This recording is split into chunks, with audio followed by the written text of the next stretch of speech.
Greetings, everyone. It is a cloudy, but cool July 3rd morning here in southeast Georgia. I'm feeling a little sniffly, but that's just kind of life with a toddler. You know, they're just little germ magnets, but it's good for their immune system overall to be exposed to all that crazy stuff within limits. You know, the slightly safer illnesses like small colds and stuff. Not measles. Those people are crazy. But we are about to roll into the morning report. The House has been debating HR 1, the big bill. I don't want to call it beautiful because it's going to hurt so many Americans more than it's going to help. And it's only going to save me like $1,000 a year. So like, it doesn't feel worth it to me. Yeah, I did the math. I think yesterday I said like 3 or 4. No, it's like $1,000 for me. It's not much. But anyways, let's get into it. Should be the morning report right away. These manufacturers trying to avoid steep tariffs on products from China. Trump says Vietnam also agreed to drop all tariffs on things it imports from the U.S. In his post, Trump talked about increasing exports of American-made SUVs to Vietnam, but it's not clear that Vietnamese consumers could afford that. Former President Biden also negotiated a trade deal with Vietnam after visiting the country in 2023. I'm Nancy Marshall-Genzer for Marketplace. Stocks in Vietnam-based companies are trending higher this morning, as you might expect. More evidence now that the U.S.-China trade truce is sticking. American companies that do high-tech semiconductor design are resuming business with Chinese customers. That's good. Our editorial partners at the BBC are following this for us. Here's Katie Silver. Synopsys and Cadence Design Systems are two of the world's most important companies when it comes to chip design, and they're both American. They've told the BBC that they've received notices from the US Commerce Department, now allowing them to sell their software to China. The Trump administration stopped this in May as part of a number of measures in response to Beijing limiting rare earth exports. Semiconductors, or chips, have been a sticking point in relations between Beijing and Washington. 3 years ago, under President Biden, the US implemented export controls on many advanced chips and chip-making technology, citing national security concerns. The companies say they are now working to restore access to the products in China. Rival chip design software giant Siemens and the US Commerce Department did not immediately respond to a BBC request for comment. Not surprised. Katie Silver reporting there. Global trade is good. The big tax cutting and program To an cutting extent. bill has cleared a procedural obstacle with a final vote likely this morning. S&P and NASDAQ futures are essentially unchanged at the moment. Dow futures are up just slightly ahead of the big hiring and unemployment reports due in just over an hour and a half. Forecasters are expecting 100,000 more people on payrolls during the month of June, but a private sector hiring report yesterday showed surprising weakness. We'll see how that resolves. So isn't like a Interest rates are 30,000 lower this job morning, loss with bonds up. by The 10-year ADP? is down at 4.26%. So we'll see. We'll see what happens with this jobs report. I'll be hesitantly cautious in making any assumptions. But I do know that the June numbers, as reported by ADP, were negative instead of positive of what the expectation was. So, but I mean, if you're all into that kind of stuff, you look at consumer spending, and you look at job numbers and see how they trend, and then you kind of know if there's going to be a recession or not. After the most destructive storm in state history, Hurricane Helene. Blue Ridge Public Radio's Laura Hackett reports on the rebuild. Before Hurricane Helene, the waterfront of the French Broad River was a bustling, colorful destination in Asheville's Arts District. We got about 16 feet of water in the building, and so the front of the building fell off. Mark Oliver is talking about his woodworking studio, which was housed in an old leather tannery. It's one of hundreds of structures in the county that were damaged. He did not have flood insurance, and he thought his business was done for. I was gonna quit and go work for a friend. But just before filing for bankruptcy, his church stepped in. Volunteers donated labor and money to rebuild, and made him a makeshift studio space, a massive industrial tent. It seems crazy because it is crazy. Local artists also use the space. Today, the tent is abuzz with woodworkers, sawing and hammering everything from shelves and bowls to acoustic guitars. The second we got our power hooked up, it was like so nice.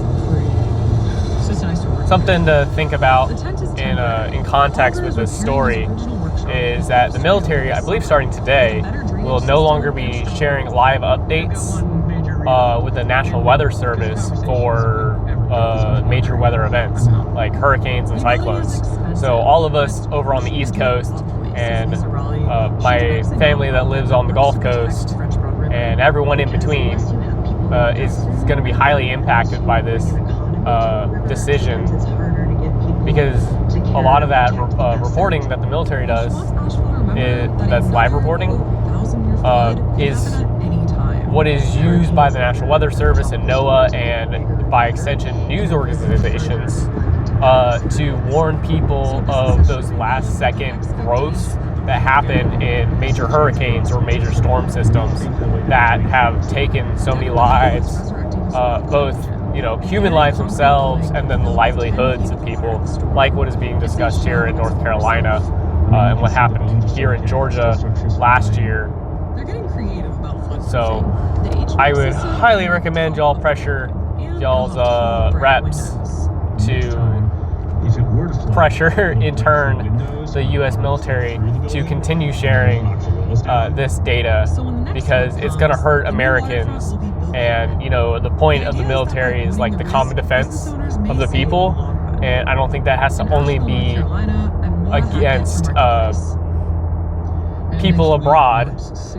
It should be in defense of people from threats that happen naturally. I mean, it's the reason why sometimes we deploy the National Guard during wildfires, because they are defending people, they're defending Americans from the natural threats that we have due to natural events. Look, they're talking about fires now too. Another 6,800 structures were destroyed in the Palisades fire to the west, where the power company is not implicated. Southern California Edison stock is down 34% since just before the January fire. Damn. In Los Angeles, I'm David Brancaccio, Marketplace Morning Report from APM, American Public Media. Goodbye, Mr. Brancaccio. I think I said his name right. This is 90.3 FM, WPBQ and WPBQ HD, Kingsland, part of the Georgia Public Broadcasting Radio Network. Bing, bong, dong. Have that little jingle just stuck in my head. As U.S. representatives consider the federal reconciliation bill, or Big Beautiful Bill, clean energy advocates in Georgia worry about the impacts of cuts on the state's growing manufacturing sector. GPB's Sarah Callis has more. The reconciliation bill makes significant changes to clean energy tax credit programs implemented by the 2022 Inflation Reduction Act. Those credits have helped to bring solar panel and electric vehicle manufacturing projects to Georgia. Stan Cross, the electric transportation director for the Southern Alliance, like so many jobs here in Georgia. 28,000 so much EV jobs progress in Georgia could be that on we've the had. line if the reconciliation bill passes. This bill injects uncertainty across the clean energy sector, which has the potential to shutter manufacturing, kill jobs, and cripple Georgia's progress. Proponents of the cuts say they reduce wasteful federal spending. For GPB Excuse News, me. I'm Sarah Callis.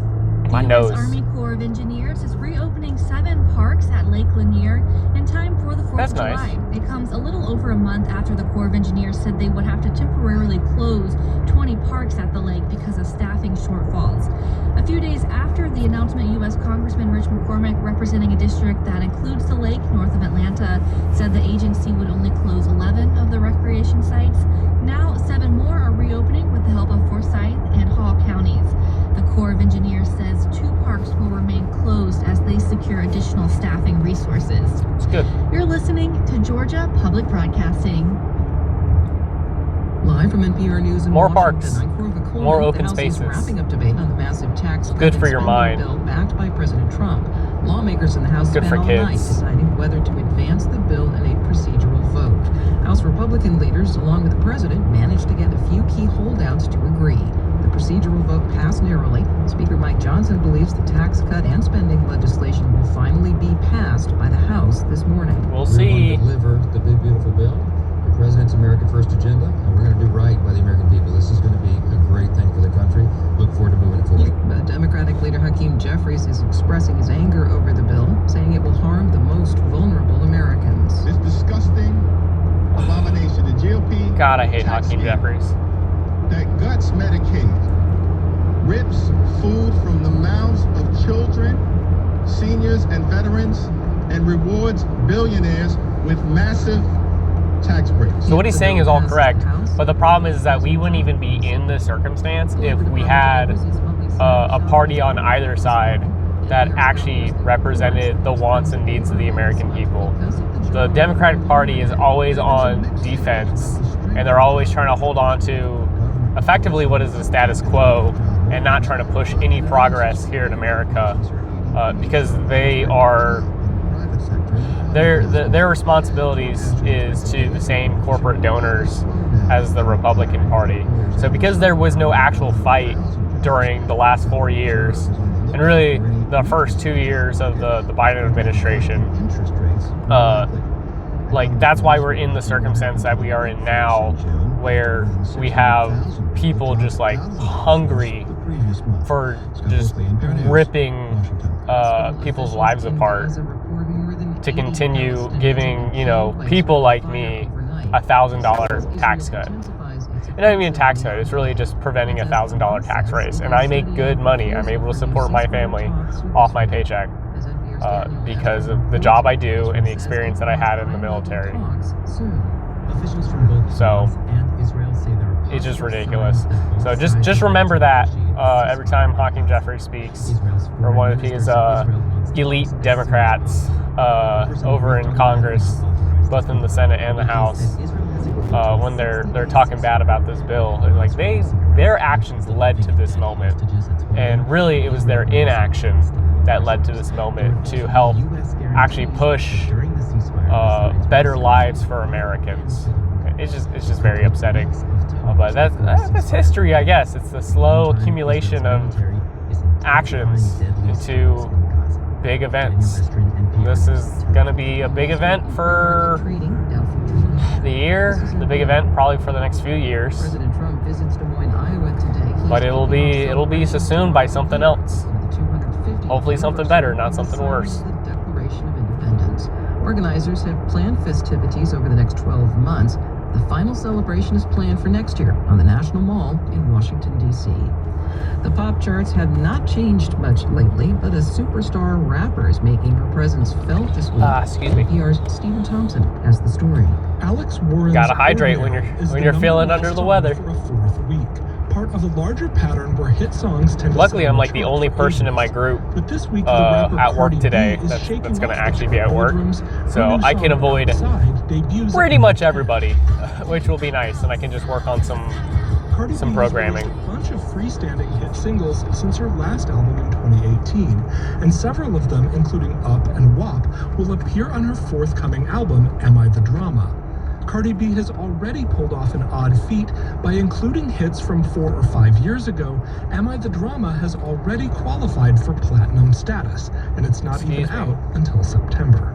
Stephen Thompson, NPR News. The canned food company Del Monte is filing for federal bankruptcy protection. Del Monte is expected to sell off many of its assets.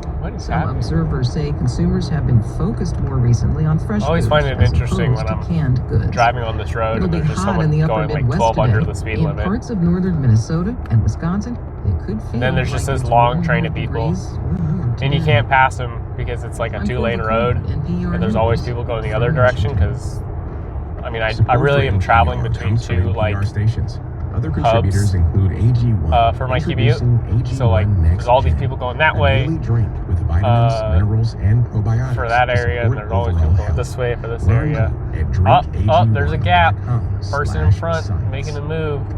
I'm Mary Louise Kelly. You may I do hate passing people, but I'm gonna do it. I'm gonna do it. Because that car or truck you don't need anymore, it's probably worth more today as a donation than it was even a few months Oh, I ago. hate doing that. So if you I hate passing people on 2-lane roads, but that person is going so slow. And the worst part about it is that I'm about to hit like a speed lowering. So I was gonna have to slow down anyways, but that was miserable. Not miserable. It was annoying. I'm being hyperbolic for no reason. Thanks for starting your Thursday morning with me and GPB. Coming up, NPR speaks with Palestinian-American author and poet Hala Ayaan about her new memoir, I'll Tell You When I'm Home, where she shares her experience of motherhood via surrogacy. It's a really sweet conversation, and it's coming up in 15 minutes right here on Morning Edition. You're listening to GPB. I feel like NPR has been the only Your ongoing monthly station, provide a steady stream of funding, both like audio and visual, and by that I mean like, you know, news station, TV station, radio station, that has been consistently, you know, talking about the Palestinian side of the conflict over in Gaza.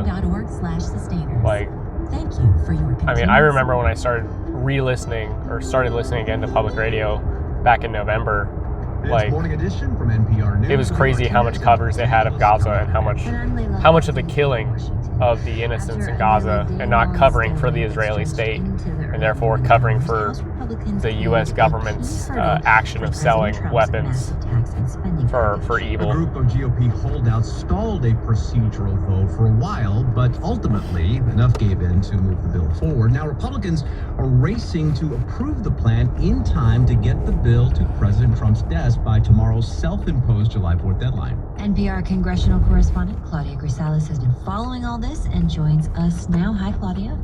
Hi, Layla. So the Republican-led House wanted to get this done yesterday, but there were holdouts and discussions with them stretched through the night. How did the Republicans get this done?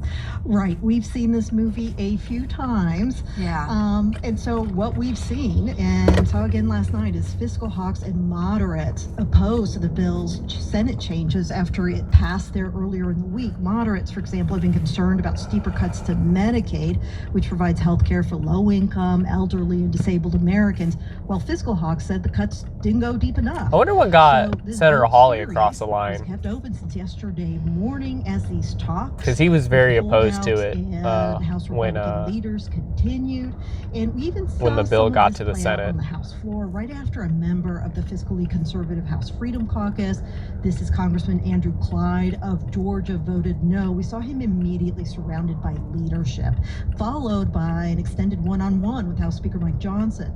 But the paralysis finally broke this morning after Clyde and several other no's flipped to yes. And remember, these are tightly held chambers, and Johnson can only afford to lose 3 votes. Did the holdouts get what they wanted? Well, we're still learning the specifics of what Republican leaders agreed to do in order to sway them to yes. But what we do know is that for hours, more than half a dozen holdouts withheld their votes, and at least 4, at times 5 members, too many for Johnson's tight margins in the House, were no's. So some of these holdouts wanted material changes to the bill, but Republican leaders argued it's too late in the process. So it's possible promises on future bills were made, but we'll have to wait and see. Now, Claudia, I know you don't trust future bills. Trust what's in front of you. Oh no. Oh, the radio, it's freaking out. I'm at that edge. I'm at that edge of my radio station again. So we'll see how much further we'll probably end at this story for the day. Which was a Trump campaign promise. The bill also includes new spending on defense and immigration enforcement, and it lifts the nation's debt ceiling by $5 trillion, and that's key because the debt ceiling will be hit this summer. Now, to pay for all that, the bill cuts spending across a range of programs, most notably Medicaid. This is the joint federal and state program for roughly 70 million Americans. Now around 11 million could lose their coverage, making this a very contentious fight. Democrats, as we know, oppose the passage of this bill, and they've been very vocal about that. But is there anything they can do? Right, the most they can really do is just stall the process, and that's what they're doing right now. House Democratic leader Hakeem Jeffries is extending his speech for as long as possible to hold up this final vote. But For Republicans to get past that procedural vote was a huge hurdle. It could signal that the finish line is in sight. And it could take a few more hours, but assuming they have the votes, Republicans could make good on their promises to deliver this to Trump's desk by July 4th. But we should note the fight is not over. Democrats will make this bill the centerpiece of their campaign to win back Congress in the next year. That is NPR's Someone's Claudia doing a Grisales. beep, beep. Thank you, Claudia. Thank you. For more on the bill and how Republicans are working to get it over the finish line, we're joined now by Republican strategist Brendan Buck. He's a partner in the consulting curious firm what that side previously is. a top staff member. I wonder if it's just, House speakers, Paul I mean, Ryan I wonder and what John the Boehner. actual, So, you know, we saw words that several Johnson is saying to Republicans people. from Notre Yes during If the it's, procedural vote, you know, if it's just pressuring them to be like, you'll never, you know, have another day in Congress. Maybe just the reality that they understood this bill is not it might going to change. fight the other way, you know. They were really only prolonging the inevitable here. Of course, especially the people who are in tight districts, putting pressure on them. they vote yes for this. Like, but there was really nowhere else they to go. they might lose their seat for different reasons besides a lack of funding from the RNC. And they were a really small number of these or the primary. Vote now, and I think eventually the walls just sort of closed in on them. You mentioned the deadline, this July 4th deadline that the president has hung over. Which is a fake deadline. Kentucky Congressman. The real deadline is like December 31st for the tax cut and spending part of it. And as they said earlier, the debt ceiling, the debt ceiling deadline is later this year. But he used that really effectively, and I think that increased the pressure. And this was all about a pressure campaign. A lot of people didn't want to vote for this, but whether it was to support Donald Trump or to finally just get this done with and over, he put maximum pressure on them, and I think the deadline actually served them very, very well. Considering your experience working with GOP House speakers, where do you think Mike Johnson's head is right now? Because he's on the verge of a pretty major victory, one that can give him a nice feather in his cap that I don't know how much Donald Trump will care about that feather in his cap, but it's one that he can show.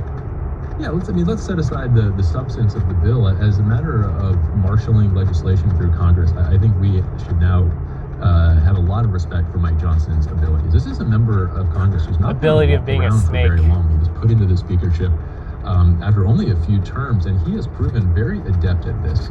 Not only setting those deadlines, but also just having a way with members where they never feel like they're being pressured too much, but always end up coming around. Now, look, we can't overlook the Donald Trump factor. That is, of course, what is driving a lot of this.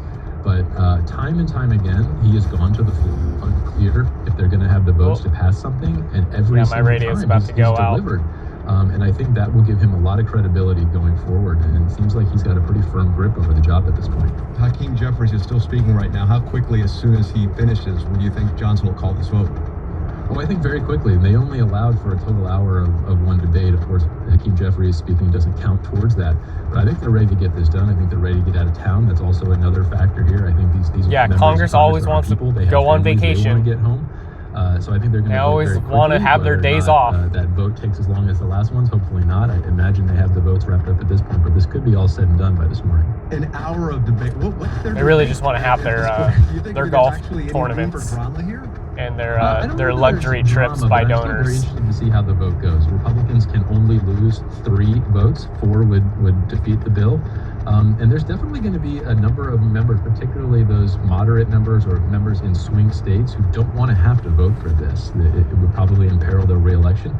So I think they're going to limit the defections to 3, but it would be interesting to see who those 3 are and whether there's any sort of standoff of who gets to vote now.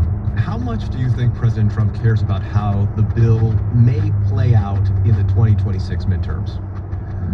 I don't think he cares at all. all. President remarkably disengaged from this process. You know, I've been through many legislative battles where you have presidents who, they and their staff are very closely involved. And this president had a very hands-off approach. You recall there was a debate about 1 bill versus 2 bills, and he didn't really care. And he talked about whether we're doing Medicaid or not, and sort of took both sides of that issue. I think he likes having a win. And that's ultimately what this came down to. The argument being made to a lot of Republicans to vote for it at this point is not, hey, this is a great bill. It's, we need to give Donald Trump this win. I think that's a terrible way to look at your job as a policymaker, but it's probably going to carry you here. Yeah. A win for Donald Trump today, but will it be a win for the Republican Party? All right, that's gonna be it for the day. I'm definitely at the limit of the radio station. So I'm just going to enjoy the road from here on out. We'll see how this budget bill goes. This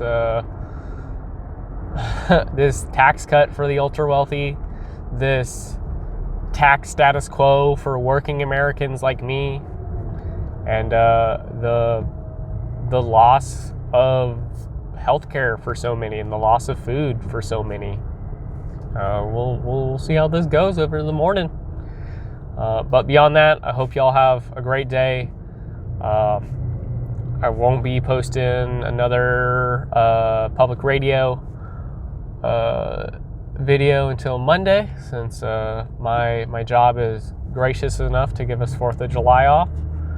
So I'll see you then. Y'all have a good one.